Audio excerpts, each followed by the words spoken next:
Okay, wall-facing press to handstand eccentrics, great way to develop your freestanding press to handstand. So here are a few things that will help technique-wise.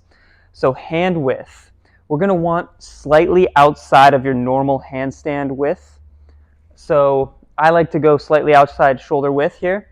And also, instead of fingers pointing straight ahead, turn them out just slightly. So this is going to allow you to get a little bit more forward lean. The wider shoulder position is going to allow for you to produce a bit more force into shoulder flexion in this position. If we start too close to our end range, it might be a little bit tough to produce enough force to get off the ground. Now, if you're very flexible and you have really mobile shoulders, really mobile wrists, you can get away with hands forward and your normal handstand width. Then again, that is the goal. But at first, we want to just develop the skill and then clean it up later.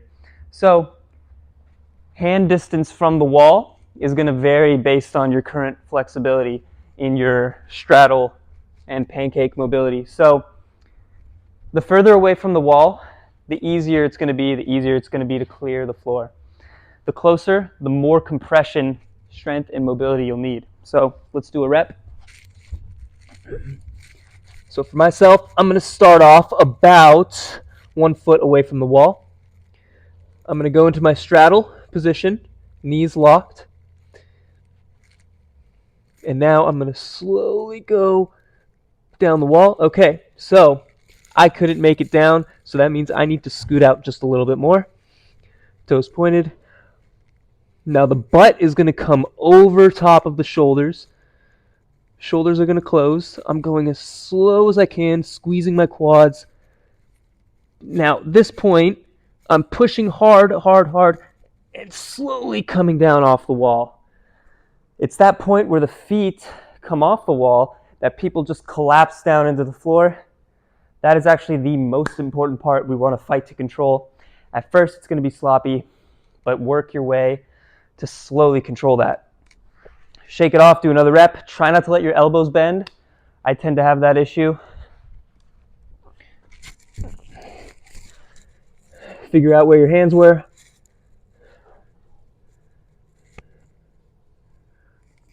Nice and slow. Compress. And that's a rep. Once you get more warmed up into this, slowly walk your hands closer to the wall. And you really want to try to fight for that hip compression. So as your legs are coming down the wall, you're trying to pull your legs closer to your stomach and your abs. So segmentation of the spine and disassociation with the hips and the spine are extremely important for the press to handstand as we're lowering. So when we're in this handstand position, we're going to isolate the flexion of the hip in the straddle, and once we run out of that pure flexion with an anterior pelvic tilt, now our spine is going to compensate and the lumbar spine is going to round to make up for what we don't have at the hip. And then we reverse that if we were going back up. So straddle, all hips, and now the spine compensates.